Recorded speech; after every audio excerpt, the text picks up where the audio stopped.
Sebelum saya memulai sambutan saya, monggo tamu-tamu yang baru datang menempati kursi yang masih kosong. Di tengah ini banyak yang kosong. Ya, soft yang depan terpenuhi dulu, jadi tidak yang jauh-jauh, tapi yang depan kita penuhi dulu. Monggo nanti Pak Amru, tamu-tamu yang baru datang supaya langsung dipersilakan untuk duduk di tengah. Alhamdulillah al-qail fi kitabihil karim, a'udzu billahi minasy syaithanir rajim. Yarfa'illahu alladhina amanu minkum walladhina utul ilma darajat. Allahumma shalli wa sallim wa barik ala nabiyyina Muhammad wa barakatuh.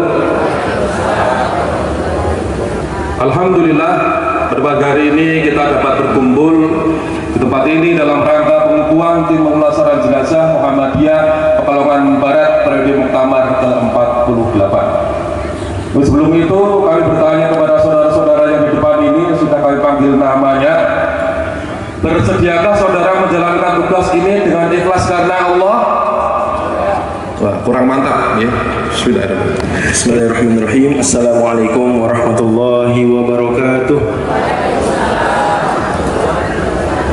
Alhamdulillahirabbil alamin wa bihi nasta'inu ala umuri dunya waddin. Wassalatu wassalamu ala asyrafil anbiya'i wal mursalin nabiyina wa habibina wa qudwatina Muhammadin wa ala alihi wa ashabihi ajma'in, amma ba'd. Yang sama-sama kita hormati Ketua Pimpinan Daerah Muhammadiyah Kota Pekalongan, Bapak Kiai Haji Dr. Hasan Bishri, mudah-mudahan Allah selalu berkahi beliau. Juga para Ibunda Aisyah, wabil khusus Sekretaris Pimpinan Daerah Aisyah Kota Pekalongan, Ibu Eka Weningsi, mudah-mudahan Allah juga selalu berkahi beliau. Dan kita mungkin perlu mendoakan Ibunda kita, Ibu Rita, yang saya dengar informasinya beliau Ketua Aisyah Kota Pekalongan tidak bisa hadir karena sedang sakit, betul gitu ya? Ya, mudah-mudahan Allah Subhanahu Wa Taala angkat penyakit beliau, beri kesembuhan dan kekuatan untuk beliau dan juga untuk siapapun yang sakit di antara kita dan keluarga kita. Amin ya rabbal alamin. Para bapak dan ibu sekalian yang saya hormati, baik dari pimpinan daerah, pimpinan cabang sampai pimpinan ranting, teman-teman dari pemuda Muhammadiyah, dari ayunda-ayunda Nasyatul Aisyah, dari imawati yang berbahagia semua. Di hari ini kita akan membahas satu judul yang mungkin sudah dibaca dan dilihat semua, yaitu membangun generasi Islam berkemajuan. Membangun generasi Islam berkemajuan. Satu hal yang penting untuk disadari kita semua, bahwa istilah Islam berkemajuan ini sudah ada di anggaran dasar Muhammadiyah sejak pertama berdiri. Dulu anggaran dasar istilahnya statuten. Di statuten sudah ada dari zaman Kiai Jamal Dahlan bahwa di antara tujuan Muhammadiyah didirikan adalah untuk memajukan agama Islam orang-orang di Indonesia. Waktu itu memang nama Indonesia belum ditulis, tetapi di statuten selanjutnya jelas bahwa Muhammadiyah punya komitmen memajukan Islam di Indonesia bahkan sebelum Indonesia jadi negara. Pengajian karena Muhammadiyah berdiri tahun berapa? Bapak Ibu sekalian, 1912. Nah, mungkin biar seru, saya ambil tas saya bikin kuis-kuisan di tengah-tengah pengajian, nggak apa-apa ya? Introduksi sih ya, karena Afid barang. Ya aku naik balik kok tak nganu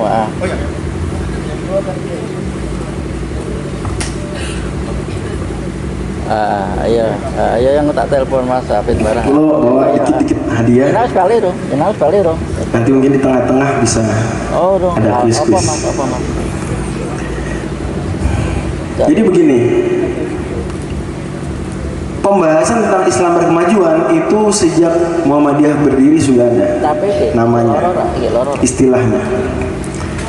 Tetapi rumusan apa saja prinsip-prinsip Islam berkemajuan Itulah hasil dari muktamar terakhir. Muktamar di Surakarta tahun pinten?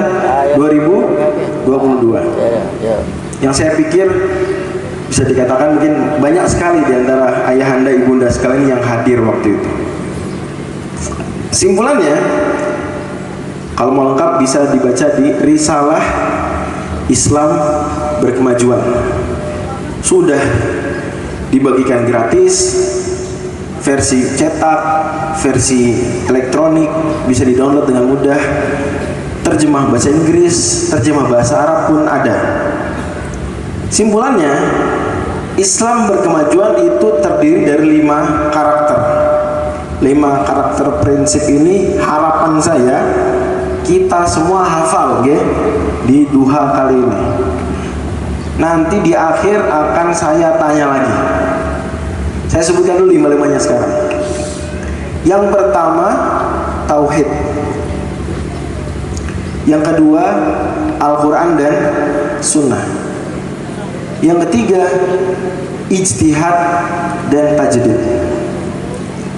Yang keempat, wasatiyah. Dan yang kelima, Islam rahmatan lil alamin. Baik, coba kita uraikan, berarti generasi Islam berkemajuan itu generasi yang bagaimana? Generasi Islam yang berkemajuan, yang pertama generasi yang bertauhid. Tauhid merupakan pokok dakwahnya seluruh nabi.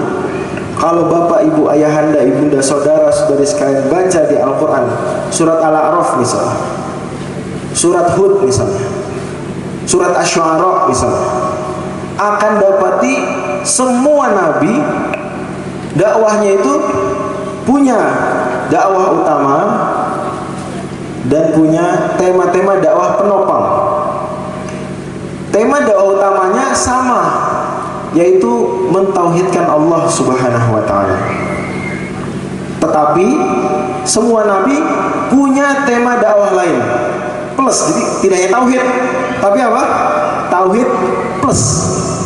Sebagai contoh, Nabi Syuaib, di antara tema dakwah beliau Allah gambarkan di surat Hud, selain daripada tauhid adalah tentang keadilan sosial. Kata Nabi Syuaib, wala tanqusul mikyala wal mizan. Jangan kalian kurang-kurangi timbangan. Mengurangi timbangan nih, itu bentuk klasiknya di masa Nabi Syuaib. Kalau ada orang belanja, misalnya belanjanya gandum 5 kg, misal timbangannya diakalin supaya kelihatannya 5 kg padahal sebetulnya berapa? Mungkin 4 kg. Diakalin. Masih ada nggak yang begini nih kira-kira? Oh, mana nih? Tapi itu bentuk sederhana. Bentuk kompleksnya lagi adalah Bapak Ibu sekalian, misalnya datang ke SPBU, mau ngisi apa? Bensin. Mintanya bensin dengan RON-nya 92. Ternyata dikasih RON-nya cuma 86 misalnya. Oplosan. Yang begini masuk gak dalam mengurangi takaran, kurangi timbangan? Masuk. Kita bayarnya untuk yang 92 kok, harganya sekian, ternyata dikasihnya entah campuran, mudah-mudahan gak dikasih air ya, entah yang lebih rendah. Nah, jadi meskipun ada tema utama yaitu tauhid, namun jangan lupa para nabi pun punya tema-tema dakwah lainnya untuk menopang tauhid tersebut. Mengapa? Karena tauhid itu benar-benar baru sempurna kalau ditopang dengan amal nyata. Ada amalnya, itu baru. Karena iman tidak hanya keyakinan di dalam hati. Ungkapan terkenal Imam Ahmad, Imam Syafi'i, iman itu apa? Keyakinan di dalam hati, iqrarun bil janan, ya, i'tiqadun bil janan. Kemudian apa? Wa iqrarun bil lisan, pengakuan, ucapan dengan mulut. Dan yang ketiga, wa amalun bil arkan, dan mengamalkan dengan anggota tubuh. Tiga ini. Jadi tauhid jangan berhenti pada keyakinan saja, harus lanjut dengan pengakuan lisan dan lanjut dengan amal perbuatan. Itu satu tuh Nabi Syuaib. Kita ambil contoh lain. Misalnya Nabi Lut alaihissalam, selain berdakwah tauhid, ya, Nabi Lut alaihissalam dakwah. Topik lainnya apa? Topik lain dakwahnya apa? LGBT. Nah, kalau Bapak Ibu baca ayat-ayat Quran, Nabi Lut ini bekerja luar biasa untuk mengatasi, yaitulah orang-orang yang homoseksual, gay, lesbian. Gak ringan. Maka dalam tafsir Zadul Masir Al-Hafidh Ibnu Jauzi itu riwayatkan bahwa Nabi Ibrahim pun itu sesekali ikut bantu berdakwah. Mungkin bahasa kita sekarang turba, ya? Turun kerantingnya Nabi Lut, bantuin dakwah LGBT. Mungkin waktu itu ada ranting kota Sodom, ya? Ranting Gomorrah. Jadi tidak berhenti pada titik keyakinan tauhid. Walaupun tentu tauhid pun itu bukan hal yang ringan untuk didakwahi. Sebagai contoh, ini kuis angkat tangan, nanti jawab. Berapa tahun Nabi SAW berdakwah di Mekah dan berapa tahun Nabi SAW berdakwah di Madinah? Boleh angkat tangan, silakan Ibu. Berdiri dulu Ibu. Kayaknya nggak ada mic portable nih. Kalau ada bagus, kalau nggak ada nggak apa-apa. Nama dan dari cabang mana? Silakan. Ibu Walidah dari PCA Pekalongan Barat. 13 tahun di Mekah dan 10 tahun di Indonesia. Allah, benar sekali. Tepuk tangan untuk Bu Walidah. Bentar, Mas Fadli ya? Adi, saya boleh tolong nggak?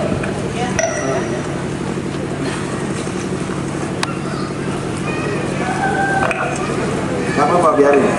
Dikasih saja, biar jangan saja.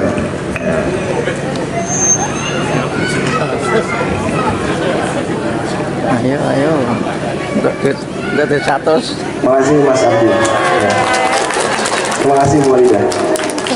Lanjut dulu. Sekarang kalau kita pikir-pikir, tadi kata Bu Walidah, dan itu benar. Nabi di Mekah berapa tahun dakwahnya? 13. Lah di Madinah 10 tahun. Padahal topik dakwah di Mekah itu praktis lebih sederhana dibandingkan kalau di Madinah. Di Madinah tuh tentang keluarga, tentang apa lagi? Aturan rincian tentang zakat, puasa, haji, jihad, ekonomi syariah, gitu. Kompleks. Hukum pidana Islam, jinayat, peradilan Islam. Tapi ternyata dengan topik yang sebanyak itu, secara durasi masih kalah dibandingkan dakwah Nabi Muhammad SAW di Mekah. Padahal topiknya cuma 2 kira-kira, yaitu akidah, ya, tauhid itu, dan juga akhlak. Ya, ingat ayat-ayat tentang akhlak itu banyak sekali di Mekah. Ini kalau seandainya kita mau pikir-pikir, dan memang demikian analisisnya para ulama, misalnya Syekh Safiur Rahman Al-Mubarakfuri dalam Ar-Rahiqul Maktum sebutkan, berarti memang dakwah Nabi Muhammad SAW itu membangun fondasi kuatnya di atas apa? Akidah yang bagus dan akhlak yang mulia. Kalau sudah akidahnya mantap, akhlaknya mulia, nanti bangunannya akan menjulang tinggi. Di dalam surat Nabi Ibrahim Allah sebutkan, Yuthabbitullahu alladhina amanu bil qawli tsabiti fil hayatid dunya wa fil akhirah. Allah teguhkan dengan kalimat yang baik, yaitu la ilaha illallah, di alam dunia dan di alam akhirat. Allah perumpamakan masih di surat yang sama, bahwa kalau bangunannya kokoh, tanaman kokoh, maka akarnya menghujam ke bumi dan ranting-ranting dan cabang-cabangnya tinggi ke langit. Asluha thabitun wa far'uha fis sama. Kata Kiai Ahmad Dahlan diriwayatkan Raden Hajat, ini ada di dalam buku 17 kelompok ayat Al-Quran terbitan Suara Muhammadiyah. Kata Kiai Ahmad Dahlan, orang yang tauhidnya kuat, dia tidak takut apapun siapapun kecuali Allah. Yang begini kira-kira keberanian dakwahnya akan besar atau tidak? Besar. Jadi dia nggak melihat, wah ini jumlah siswanya ini al-muhafadzul al-qadim gitu ya. Sama, udah takut, nggak apa-apa, dia maju aja terus. Barangkali tahun ini belum, tahun depan lebih baik. Begitu juga misalnya dalam mengelola kaum yang sifatnya ada ekonomi yang kelihatan, baik itu tamwil wal mal atau koperasi syariah, atau saya lihat di depan Masjid Al Ihsan dan belanja semalam ada apa? Tokomu ya, sama, dia nggak takut. Ketika bicara tentang nahi mungkar, dia juga nggak takut. Jangankan kalau sudah dapat jabatan, sebelum dapat jabatan pun dia berani menasihati bahwa yang salah itu salah. Apalagi setelah dia sudah dapat jabatan. Yang saya dengar, Masya Allah, Tabarakallah, di Muhammadiyah Pekalongan ini adalah beberapa ayahanda yang Allah berikan amanah strategis. Kalau kita pikir-pikir, Pekalongan ini itu dulu kan cabang Muhammadiyah pertama nih, Pekalongan Raya kalau bicaranya, Kajangan, di luar Yogyakarta.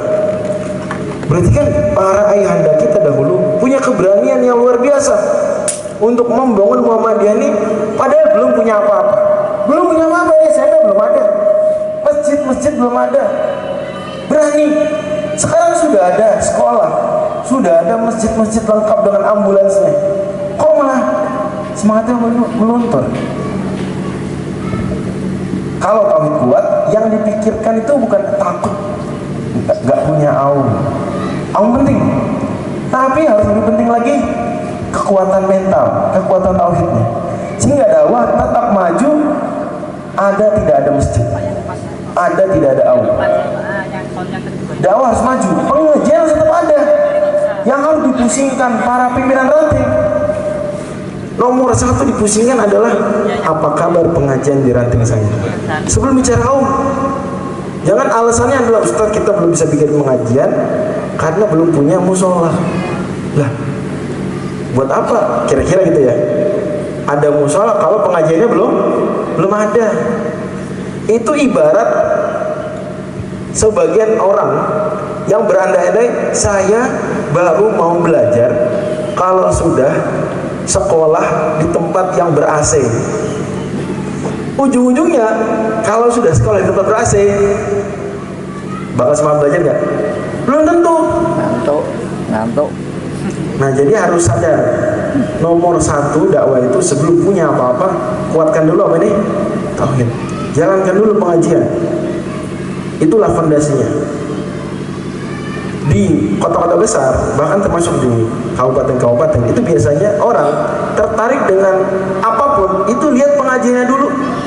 Beneran, lihat ustadznya dulu, lihat ustazahnya dulu. Jadi peran mubalik memang nomor satu di ormas Islam manapun, termasuk di Muhammadiyah. Orang sebelum lihat bangunannya, lihat apanya dulu? Guru-gurunya. Sebelum lihat masjidnya, lihat apa dulu? Ustadz-ustadznya, imamnya. Mau masjidnya biasa saja, kalau imamnya jos hafalannya, khotib-khotib Jumatnya juara, pengajiannya menarik, ramai itu masjid. Nanti kalau sudah ramai masjidnya, banyak kegiatan, kira-kira jamaahnya merasa sempit nggih? Nah, ini nyumbang lah biar lega. Nah, begitu. Atau bisa pengajiannya di rumah-rumah dulu, belum ada musola. Kemudian kan mikir, lama-lama ramai nih, pengajiannya seru, tapi tempatnya pindah-pindah di rumah-rumah warga. Ya weslah kita urunan. Nah begitu. Jadi ya startnya dari kegiatan pengajian. Nah itu tauhid. Nomor 2 adalah kembali kepada Al-Quran dan Sunnah. Nah untuk poin ini saya mau ngasih pertanyaan, tapi ke semua. Ini bukan kuis. Ya. Siapa yang sudah pernah khatam baca Al-Quran teks Arabnya? Angkat tangan. Sekali saja nggak apa-apa. Siapa yang sudah pernah? Saya pikir harusnya semuanya angkat tangan. Benar kan? Alhamdulillah. Pertanyaannya saya lanjut. Nomor 2, siapa yang sudah pernah selesai khatam baca terjemah Al-Quran? Angkat tangan. Pada sudah semua. Betul. Masih banyak yang belum nih ternyata nih. Banyak yang lupa. Ini alhamdulillah, kalau saya lihat yang angkat tangan di Pekalongan itu lebih banyak dari yang biasanya kalau saya tanya pertanyaan barusan. Tepuk tangan dulu ke Pekalongan. Jadi kita punya problem kayak Hasan ya, bahwa mengajak masyarakat kembali kepada Al-Quran dan Sunnah ternyata hal sesederhana baca Al-Quran